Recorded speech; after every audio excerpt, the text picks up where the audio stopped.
Hi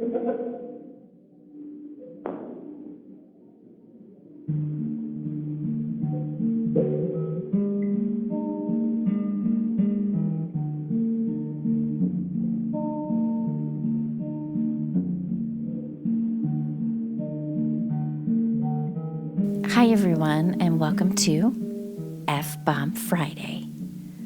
I am your host, Tracy Preston, along with my husband, Todd. Hey, hon. Hey, lovely lady. Are you ready? Girl, you know I'm ready. Let's hit it. On today's show, we will be discussing being buried alive. And to that, I say, oh, hell no. I think everybody probably has that phobia. It's horrifying. Mary McNaughton was born in Jackson, Michigan on September 5th, 1884. Mary's family was very wealthy and prominent in Jackson, Michigan.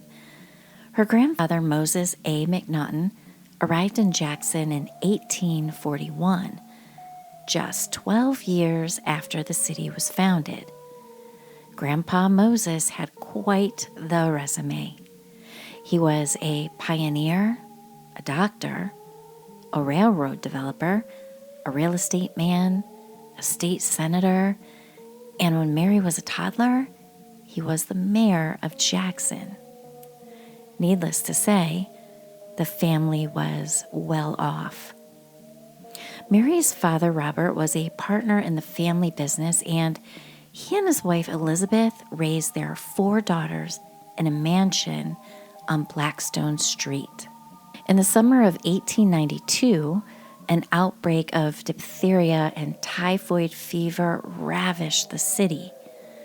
In an attempt to avoid the epidemic, Mary's mother, Elizabeth, fled the city of Jackson to Brighton, along with her 4 daughters.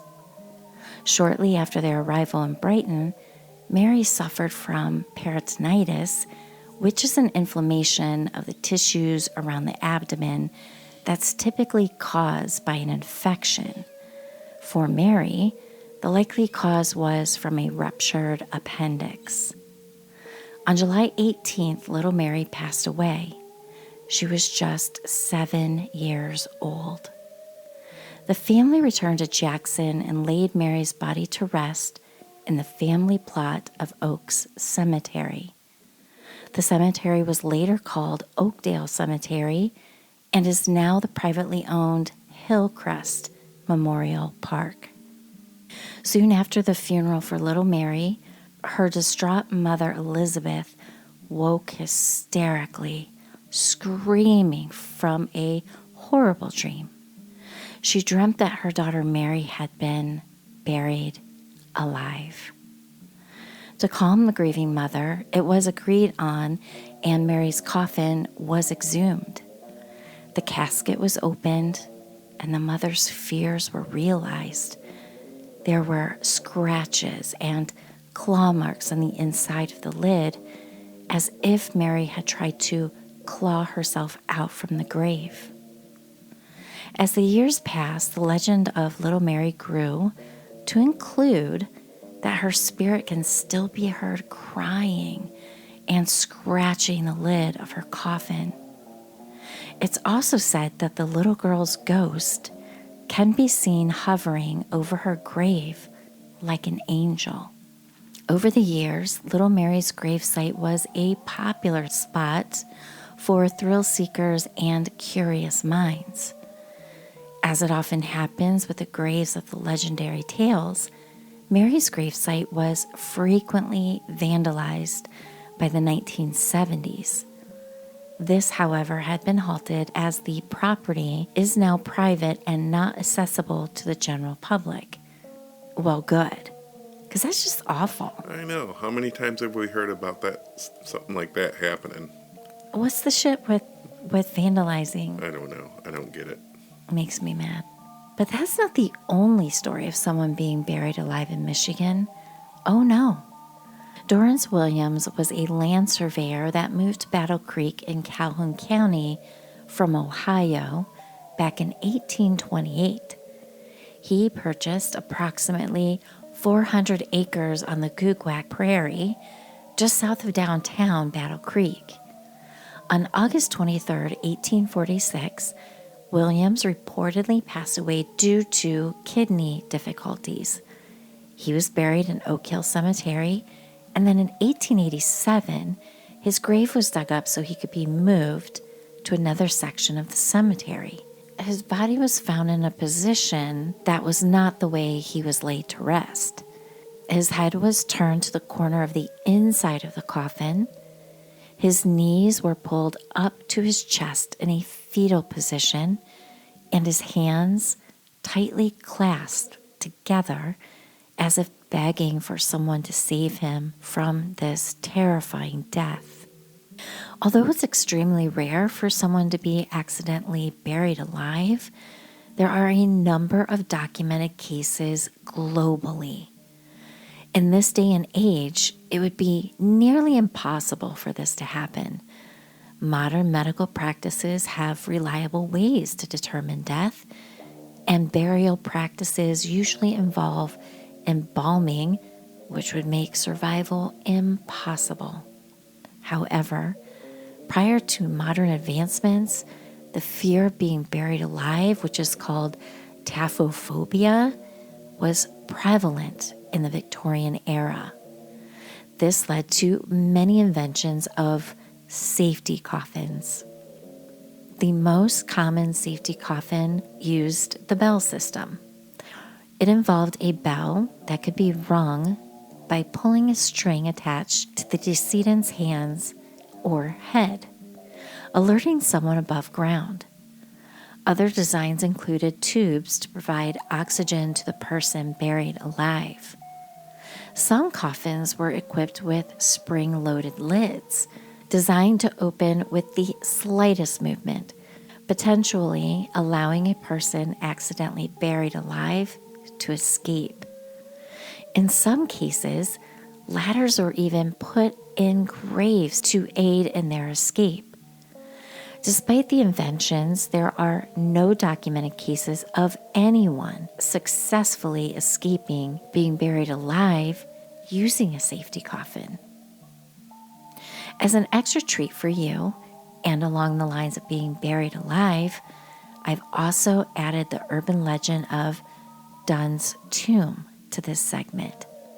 This story has 4 variations, possibly more. Dunn's Tomb is located in Lakeville Cemetery in the upper right-hand corner of Oakland County. Inside the tomb are the bodies of James and Elizabeth Dunn. The Dunns ran a local sawmill in the early 1890s. James passed away in 1930, and his wife Elizabeth in 1952. The spirits of the Dunns don't have anything to do with the stories other than the events take place involving their tomb. But then again, maybe they do play a role. Version 1. A group of teens went into the cemetery seeking thrills. They went inside Dunn's tomb, and one of the girls ended up getting locked inside by her friends. Well, they're not friends at all, in my opinion. They left her locked inside the tomb the entire night. When the friends, and I use that word loosely, returned in the morning to let the girl out, they found that she had clawed her fingers down to the bone, trying to claw her way out, and she was no longer alive. In version 2, like version 1, it involves teenagers being teenagers, which leads to an unfortunate ending. Many years ago, a young boy and his girlfriend were dared to spend the night in Dunn's tomb. They agreed to do so in order to prove their courage. So, late one night, a friend who owned a black car dropped the young couple off at the tomb and promised to pick them up in the morning. When their friend returned, he discovered the bodies of his 2 friends who died mysteriously of unknown circumstances. Legend has it, if you drive a black car into the cemetery, get out of the car at Dunn's tomb, and place your hands on it, 2 misty spirits will appear and attempt to approach the car. In version 3, a man paid a visit to Dunn's tomb. It's possible he was a friend of the family who came to pay his respects. Somehow, he got stuck inside the tomb overnight. He panicked, went crazy, and killed himself. Ever since, anybody who dares to even touch the tomb will return to their vehicle to find mysterious handprints all over it. And lastly, in version 4, an axe-wielding serial killer would slaughter his victims and then store their mutilated bodies inside of Dunn's tomb. Ugh, I tell ya, I'm almost tempted to drive there and kind of do that. But then on second thought, hell no. We could. Why take the chance? We could take the Kia. It's black. That Kia's not leaving the driveway. So that's a horrifying thought. It is a horrifying thought. I could see how most people would be afraid of that. Even in today's day and age, just the fear of being buried is terrifying. There was a movie with Kiefer Sutherland and Sandra Bullock. Yep. The movie was called The Vanishing, and it was in 1993. And Jeff Bridges. Jeff Bridges, yeah. Yeah, Jeff Bridges is the bad guy. Really? And he's frighteningly bad. Wow. And what he does is he ends up somehow Kiefer and Sandra were, I don't know, on a road trip somewhere. They stop at a gas station. He's pumping gas. She goes in to buy soda or something like that. She never comes back to the car, ever. And so years and years and years go by, and Kiefer's just completely lost his shit. He's a hot mess. He's never stopped looking for her. And he ends up somehow, I think Jeff Bridges actually gets in touch with him and starts, playing with him. Like, do you want to know what happened to her? I'm the one who took her. Wow. And we should probably watch this. We should see if we can find it tonight. I've never seen it before. It's horrifying. Okay. And he keeps telling Kiefer, if you want to know what happened to her, you have to go through everything she went through. And sure as shit, he buried Sandra Bullock alive and then also buried Kiefer alive. Wow. All right. It's frightening. I completely forgot about it until right this minute. Yeah, we're gonna have to hunt for it. Yeah, absolutely. I've never had any thought about myself being buried alive, but I did when I was a kid. I had a fear that I buried something alive. Now, when I was a little kid, I had a kitten, and her name was Fred. I didn't know the difference between boy and girl kittens, so the cat was Fred. And my kitten had gotten hit out in the road. My brothers found the cat and let me know about it, and then we all went out to the road. And then my brothers were really cool about it, and helped me get through it. And I believe my oldest brother made a really cool headstone, and we went across the street. We had a big cornfield, and we went to the tree line next to the cornfield, and we buried Fred. And for a couple of days, I'd go out there, and I'd visit Fred's grave, and by the third or fourth day, there was an empty hole, and I'm thinking, holy shit. No, I was a kid. So I said, holy crap, I buried my cat alive. Because my kid brain's thinking, Fred got out, and he's probably pissed because I buried him. So, Pet cemetery. Yeah. Fred's like, meow, just waiting for you. That's crazy. And the backstory, I called her Fred because she had a crooked eye, and Fred just seemed like a good name for a cat with a crooked eye. Aw, poor Fred. Poor Fred. Yeah. Yeah. Well, I want to get back to how in the hell does a person get buried alive? I mean, the stethoscope was invented in 1816. Right. wouldn't you be listening to the breath sounds? Or how about sticking a mirror under the nose? Well, maybe back in the day, if they had to put somebody on a horse and buggy to take them all the way to the big city to get checked out, maybe they just went, they're dead. Really? I don't want to go to town. They're dead. You know what? They stay warm for hours. They're dead. Just plop them in. I think that's nuts. Or how about even just if you don't have a stethoscope, because maybe they were pricey. How about you put your fucking ear on the chest of this person? Apparently, they didn't know how to take a pulse. Yeah, I'm very happy that we were not living in the 1800s. How in the hell did the human race survive? By sheer fucking luck, is what I gotta say. Because I cannot wrap my head around how anyone gets buried.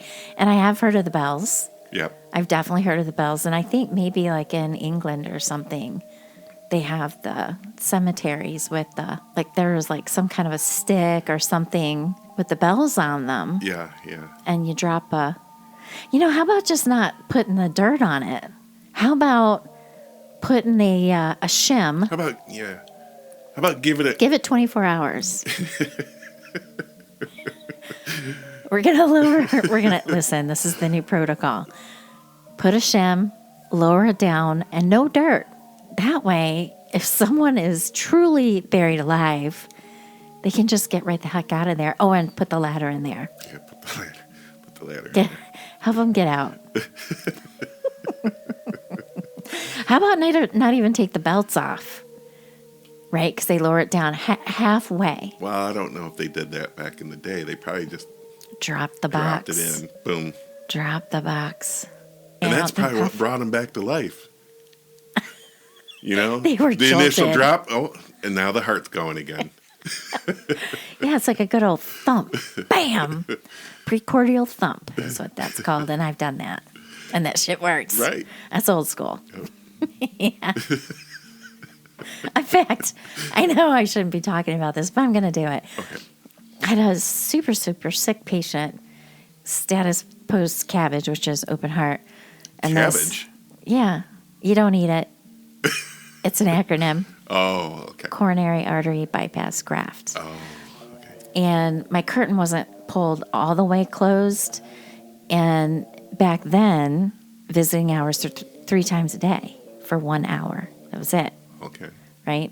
And this lady started acting up. Her heart was acting up. And a good old nurse friend of mine, Wendy Hopman, she's the one who taught me the precordial thump. And I watched her do it a couple of times. She's like, Trace, you got to do it.